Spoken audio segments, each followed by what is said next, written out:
بسم اللہ الرحمن الرحیم۔ اللہ اکبر، اللہ اکبر، اللہ اکبر۔ لبیک لبیک لبیک یا رسول اللہ صلی اللہ علیہ وآلہ وسلم۔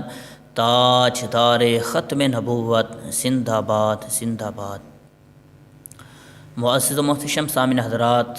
آج آپ کے حضور یتیموں پر شفقت کے حوالے سے جو رب ذوالجلال نے انعامات رکھے ہیں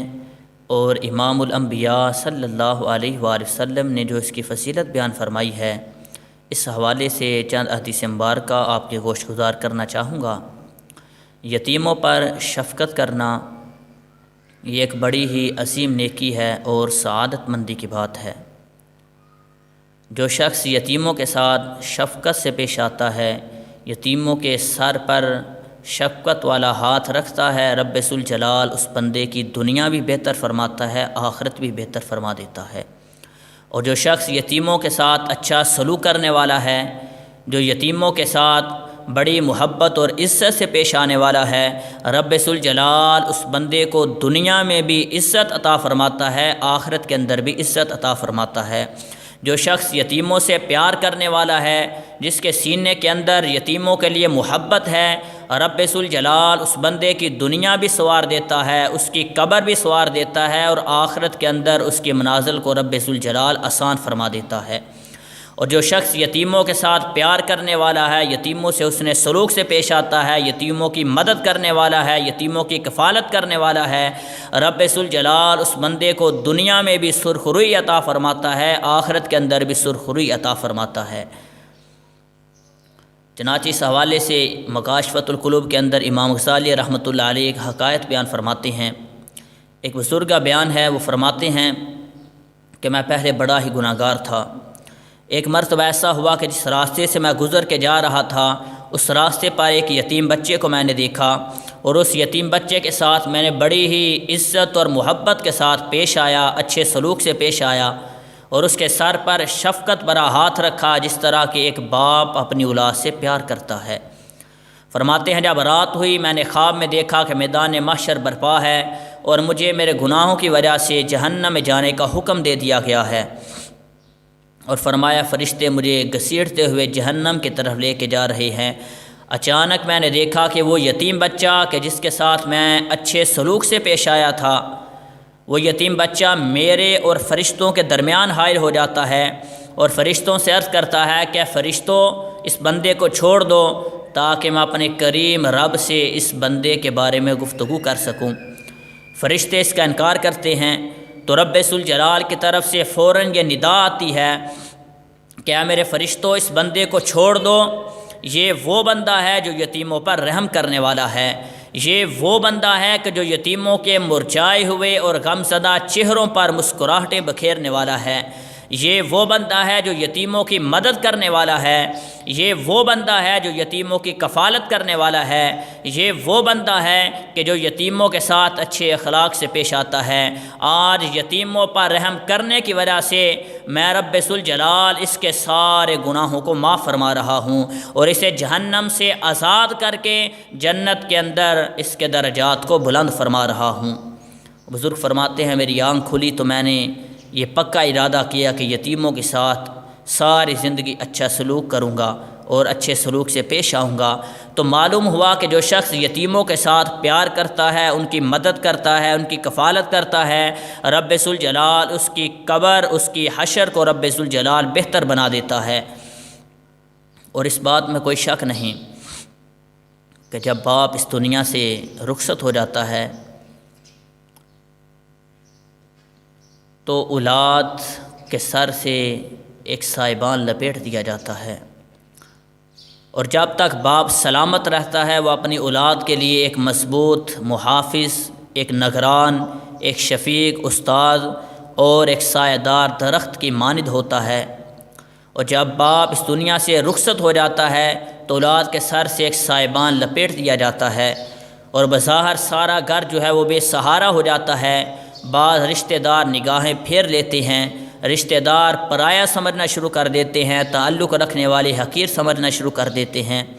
اور بعض ایسے بھی رشتہ دار ہوتے ہیں کہ اگر باپ مال وراثت میں مال و متاع چھوڑ جاتا ہے تو پھر ایسے رشتہ دار ہوتے ہیں جو بیڑیے کی طرح مال پر نظریں جما لیتے ہیں اور چوں ہی موقع ملتا ہے یتیموں کے مال کو ہتھیا لیتے ہیں، اور اس طرح وہ اپنی آخرت کو تباہ و برباد کر دیتے ہیں۔ تو قرآن حکیم کے اندر رب ذوالجلال نے مذکورہ سوچ کی نفی اور یتیموں کے ساتھ اچھا سلوک کرنے کی ترغیب ارشاد فرمائی ہے،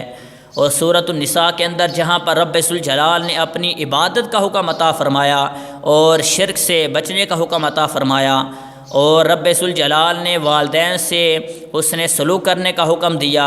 اور اپنے رشتہ داروں کے ساتھ حسن سلوک کا حکم دیا، وہیں رب ذوالجلال نے یتیموں کی مدد کرنے اور یتیموں سے اچھا سلوک کرنے کا حکم عطا فرمایا ہے۔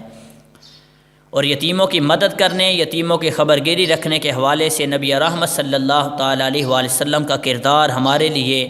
سراپائے ترغیب ہے۔ نبی پاک صلی اللہ تعالیٰ علیہ وآلہ وسلم نے خود یتیموں کی مدد کی اور بے سہاروں کا سہارا بنے، اور رہتی دنیا تک اپنے ماننے والوں کو یتیموں کے ساتھ محبت کرنے، یتیموں کی مدد کرنے کا حکم عطا فرمایا۔ جس طرح کہ بخاری شریف کے حدیث مبارکہ ہے، نبی پاک صلی اللہ تعالیٰ علیہ وآلہ وسلم ارشاد فرماتے ہیں، آقا نے صحابہ کو فرمایا، میرے صحابہ، میں اور وہ بندہ جو یتیموں کی کفالت کرنے والا ہے،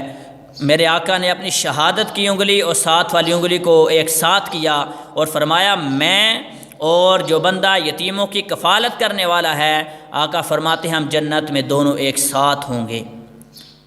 تو یہ کتنی بڑی سعادت کی بات ہے کہ جو بندہ یتیموں کی مدد کرتا ہے، ان سے اچھا سلوک کرتا ہے، ان کی کفالت کرتا ہے، تو رب ذوالجلال اسے جنت کے اندر رسول اللہ صلی اللہ علیہ وآلہ وسلم کا پڑوس عطا فرماتا ہے۔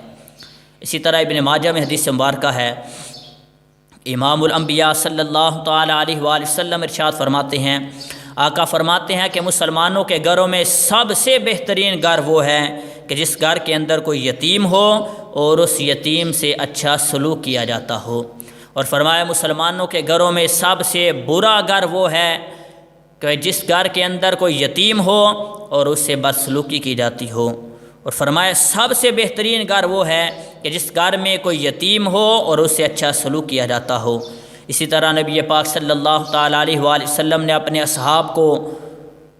یتیموں کی مدد کے حوالے سے، یتیموں سے اچھا سلوک کرنے کے حوالے سے ترغیب ارشاد فرمائی، تو آقا فرماتے ہیں، میرے صحابہ، جب قیامت کا روز ہوگا، نفسی نفسی کا عالم ہوگا، سورج بالکل قریب آ جائے گا، زمین تانبے کی طرح تپ رہی ہوگی، اور رب ذوالجلال کے عرش کے سائے کے علاوہ کوئی سایہ نہیں ہوگا، تو آقا فرماتے ہیں اب ایک ایسا بھی خوش نصیب بندہ ہوگا جسے رب ذوالجلال اپنے عرش کا سایہ عطا فرمائے گا۔ صحابہ کرام علیہم الرضوان رضی اللہ تعالیٰ عنہ اجمعین عرض کرتے ہیں، یا رسول اللہ، وہ کون سا خوش نصیب بندہ ہے، وہ کون خوش نصیب ہے جسے رب کے عرش کا سایہ نصیب ہوگا؟ تو آقا کریم علیہ الصلوۃ والسلام فرماتے ہیں، جب ہر چیز فنا ہو جائے گی، سوائے رب کے عرش کے سائے کے علاوہ کوئی سایہ نہیں ہوگا، فرمائے وہ خوش نصیب بندہ وہ ہے کہ جو یتیموں کی کفالت کرنے والا ہے، جو بیوہ کی کفالت کرنے والا ہے، فرمایا ایسا بندہ جو یتیموں سے اچھا سلوک کرنے والا ہے، جو یتیموں کی مدد کرنے والا ہے، جو بیواؤں کی مدد کرنے والا ہے، آقا فرماتے ہیں رب ذوالجلال اس بندے کو اپنے عرش کا سایہ بھی عطا فرماتا ہے اور اسے جنت کے اندر اعلیٰ مقام بھی عطا فرماتا ہے۔ تو معزز سامعین حضرات، یہ ہمارے لیے کتنی بڑی سعادت کی بات ہے کہ ہم یتیموں کی مدد کریں، یتیموں سے اچھے سلوک سے پیش آئیں، اور یتیموں کے غم زدہ اور مرجھائے ہوئے چہروں کو مسکراہٹوں میں تبدیل کریں، ان کے چہروں پہ مسکراہٹ لے کر آئیں۔